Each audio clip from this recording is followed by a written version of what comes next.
Lalu kamu bersyahadat bahwa Muhammad adalah Rasulnya Allah. Nah, Muhammad berkata, Yesus tidak disalib. Berarti kamu sudah menyangkal imanmu sendiri. Bahwa Yesus mati disalib kan. Karena Muhammad berkata Yesus tidak disalib, tapi diserupakan. Makanya satu-satunya yang menyangkal penyaliban Yesus, agama yang menyangkal penyaliban Yesus, hanya Islam. Hindu, Buddha, Konghucu, nggak ada yang menyangkal penyaliban Yesus. Ya, bahkan biksu-biksu Buddha pun mengagumi Yesus yang berkorban dengan memberikan dirinya disalib dan bahkan tidak memusuhi, bahkan tidak membencinya. Sebentar ini siapa ya berisik banget? Oh, punyamu ya, gitu ya. Anggap nggak? Makanya Oh, itulah syahadat bisa membatalkan imanmu kepada Yesus. jadi maaf Pak Paul, maksudnya gini, kalau ada tetangga kan apa namanya ngundang tahlilan, nah itu gimana? Kalau Tahlilan tadi kan ada nggak perlu bersyahadat. syahadatnya itu Pak. Datanya terlambat aja dong, nggak usah di depan. Anggap nggak? Bentar, ulangi lagi Pak. Kalau ada tetanggamu ngundang kamu tahlilan atau ngundang pengajian, datang terlambat aja dong. Indonesia kan sudah biasa terlambat kan, jadi nggak akan aneh. Oh Anggap nggak? gitu. Oh, iya ya Pak. Saya Nangkep. ada orang yang saya dulu punya pondok pesantren besar, namanya Yohanes Adi. Yohanes Adi ini kemudian kita baptis dan orang tuanya masih Islam. Ya, tiap pulang dia ngaji baca surat Maryam. Tetapi ketika dia bersadar cuma ya, bisik-bisik aja. Gitu ya. Jadi ada banyak cara ya. Ada banyak cara. Makanya si Yudi Mulyana kemarin disalah-salahin syahadatnya kalau waktu dipaksa syahadat. Makanya kan di Kristen teriak-teriak kan, oh itu syahadatnya palsu, itu salah, itu syahadat gini ya. Memang sengaja salah Yudi Mulyana. Memang saya salah kurang aja nih, si Yani Christian tahu nih saya pura-pura. Dia bilang begitu ya. Disalah-salahin atau di apa segala macem lah. Nah, misalnya begitu ya. Ada banyak cara lah pokoknya ya. Cuman saya bilang sama Yudi Mulyana, salah kamu. Harusnya kalau sudah ketangkep basah, ya sudah, breng-brengan saja. Jangan pura-pura. Tapi kalau kamu tidak ketangkap basah, enggak usah nantang-nantang. Tapi kalau ketangkap basah, artinya ya sudah, berarti memang kamu harus akui imanmu di depan semua orang. Sebetulnya Yudi Mulyana tidak akan berbagai macam penderitaan yang luar biasa kalau dia langsung radikal, tegas. Radikal itu bukan bunuh orang ya. Imannya itu jelas hitam putih gitu ya. Ya, selama orang masih kompromi nggak hitam putih, maka kamu akan membimbang mendua hati. Ya, makanya bilang dibaptis. Dibaptis itu penting, Henry. Kamu harus dibaptis. Kalau kamu tidak dibaptis, kamu tidak akan selamat. Kamu imanmu masih dalam kebimbangan. Ya, baptis. Lalu kemudian belajar Alkitab yang benar.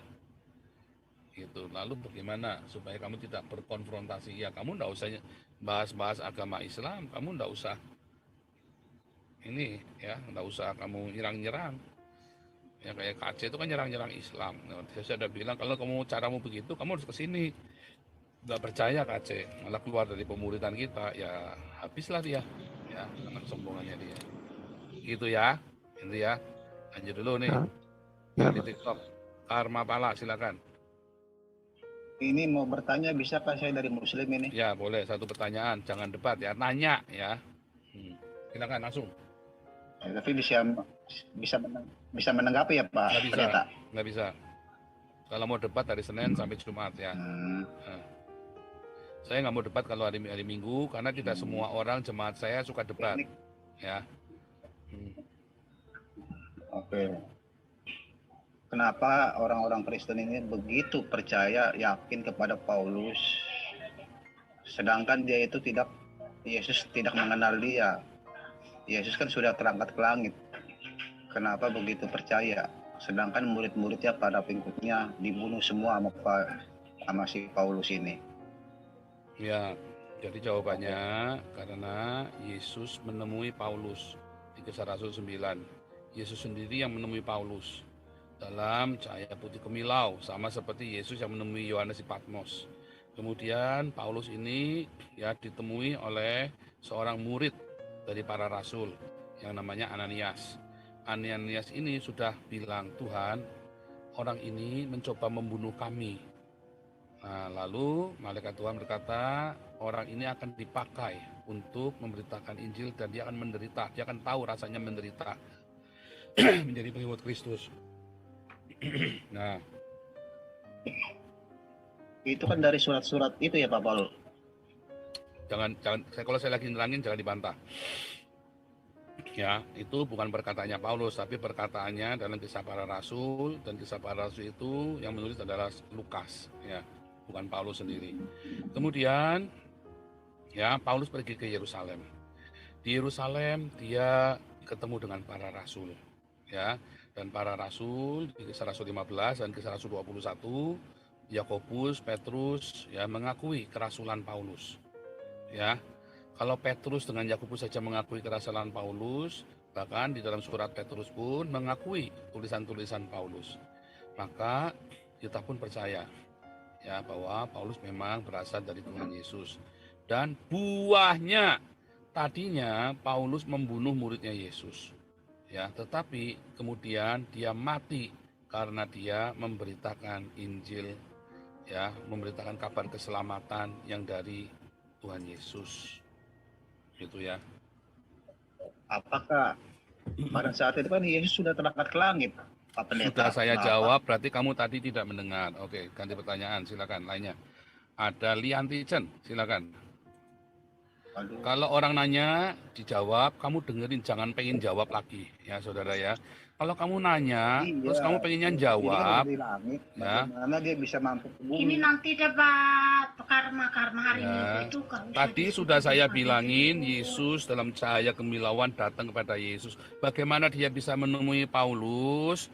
Ya karena dia adalah Allah sendiri, makanya dia bisa. Nggak kayak macam Allahnya orang Islam, ya. Diberi lagi ketemunya. Begitu ya. Bagaimana bisa? Karena dia Allah sendiri, makanya dia bisa melakukan apa yang dia mau. Nggak kayak arahnya orang Islam. Siapa yang pernah lihat Allahnya orang Islam? Muhammad aja nggak pernah. Gitu ya. Ketemunya Jibril lagi. Oke, lanjut. Pastor, Shalom. Mau tanya, Shalom. Pastor, untuk Yohanes 9, yang tentang orang yang buta sejak lahirnya. Yang dikatakan waktu Yesus sedang lewat, ia melihat seorang buta sejak lahirnya. Murid-muridnya bertanya kepadanya, Rabi, siapakah yang berbuat dosa, orang ini sendiri atau orang tuanya, sehingga ia dilahirkan buta? Jawab Yesus, bukan dia dan bukan juga orang tuanya, tetapi karena pekerjaan-pekerjaan Allah harus dinyatakan di dalam dia. Yang saya mau tanyakan di sini, Pastor, seringkali di gereja atau di mana-mana kalau misalkan kita sakit atau kena penyakit gitu, oh Tuhan izinkan, itu kehendak Tuhan.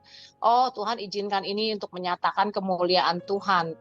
Nah, saya sesungguhnya di hati itu nggak sepakat untuk hal itu ya. Maksudnya Tuhan kita itu bukan Tuhan murahan yang hanya untuk menyatakan kemuliaannya aja.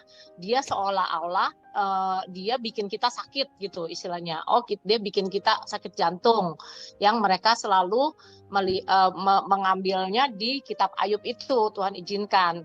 Nah, kalau kadang sering saya bilang saya nggak percaya untuk hal itu ya, karena saya percaya Tuhan Yesus kita itu udah mati di kayu salib untuk menebus kita, bilur-bilurnya menyembuhkan kita. Masa dia suruh kita dia izinkan kita, dia membuat kita sakit hanya untuk menyatakan kemuliaannya.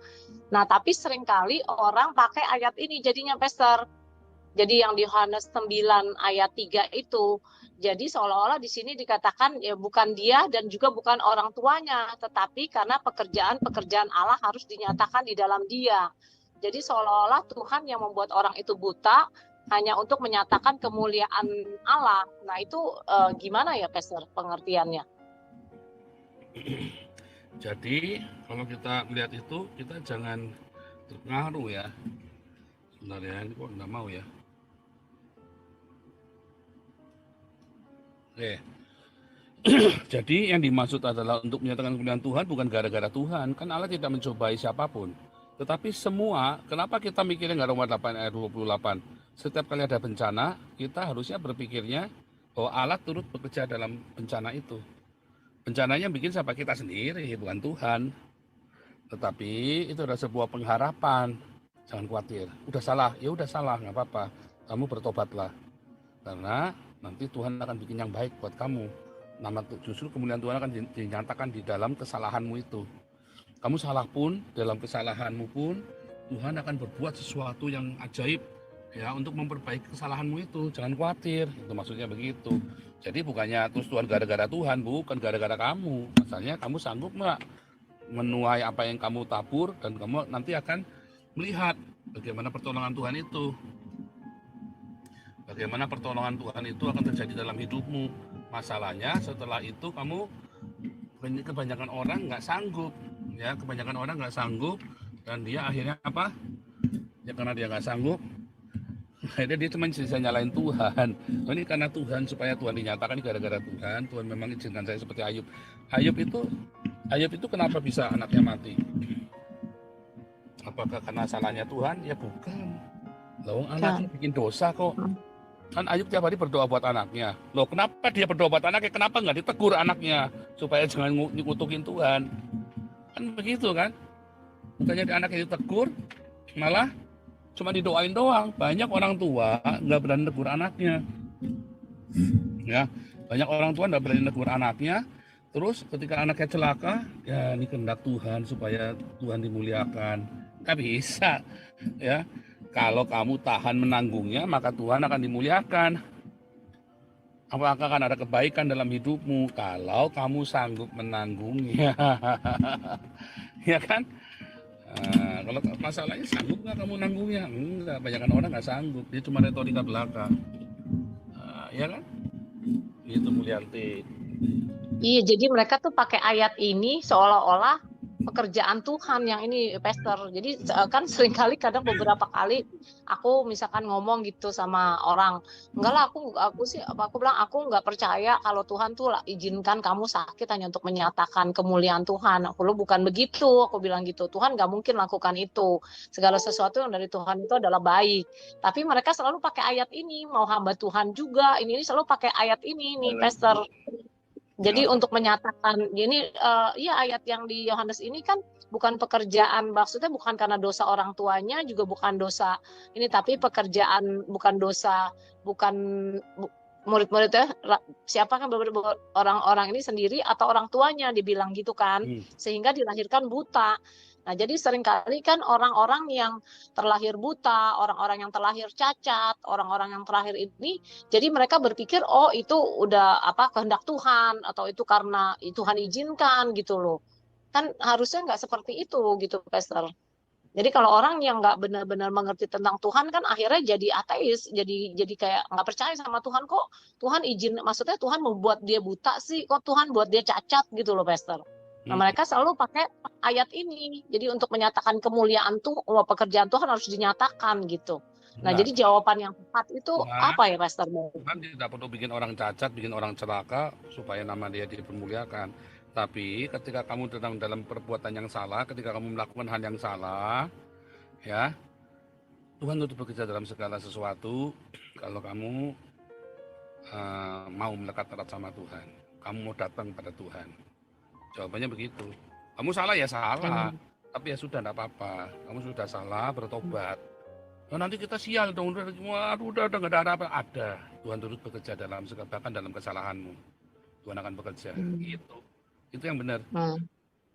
Oke. Jadi baru Tuhan, saya bikin salah, ya saya salah. Yang salah ya salah, bukan gara-gara Tuhan, gara-gara saya sendiri. Tapi gara-gara kesalahan saya, Tuhan turut bekerja dalam kesalahan saya, sehingga saya jadi sekarang, ya kita tidak mudah ketipu. Yayasan kita coba berapa kali, karena dulu saya pernah salah, tapi Tuhan turut bekerja dalam kesalahan saya. Satu, untuk membuat saya jangan sombong, ya kan. Kedua, saya jangan meremehkan. Ketiga, supaya saya dibentuk karakter saya. Dan akhirnya saya mengalami perjumpaan dengan Tuhan. Tuhan memakai itu semua. Tuhan bisa pakai itu semua. Tapi apakah Tuhan yang bikin saya hancur? Ya bukan, saya sendiri. Ya, kalau saya nggak hancur gimana? Ya Tuhan tetap bekerja dalam kesetiaan saya kepada Tuhan. Jadi jangan saya tak hancur dulu supaya Tuhan pakai saya. Ya bodoh. Ya jangan. Ya kita kalau bisa tetap setia, Tuhan akan lipat gandakan kesetiaan kita. Tapi kalau sampai kita habis-habisan jatuh dalam dosa, dalam keserakahan, dalam banyak sekali perkara, seperti teman-teman kita banyak yang jatuh, kita hiburkan dia, ayo kembali sama Tuhan. Tuhan bekerja dalam segala perkara. Begitu. Ya, jadi jangan nyalain Tuhan. Salah kita sendiri, nyalain Tuhan. Oke ya. Oke, Pastor, thank you. Terakhir Bronson, silakan Bronson. Bronson si Mangunsong. Terakhir ya. Oke, Paul gimana? Kabar sehat, Paul? Kamu plugnya dimatiin, musiknya dimatiin. Jangan buka musik. Soalnya saya ada live YouTube. Kamu matiin musiknya, nak. Ya udah kita remove aja. Kalau Oke. kamu buka musik, Jangan mendingan turun aja Jangan lah. di remove Musik aja, banget jangan ini ya. orang. Ini orang cuman mau bikin rusuh. Ya, kita lagi live di YouTube. Jangan ada sampai musik-musik nggak jelas ya. Nanti saya kena strike soalnya. Oke, itu aja. Kita sudah jam 9:30 kita masuk firman Tuhan.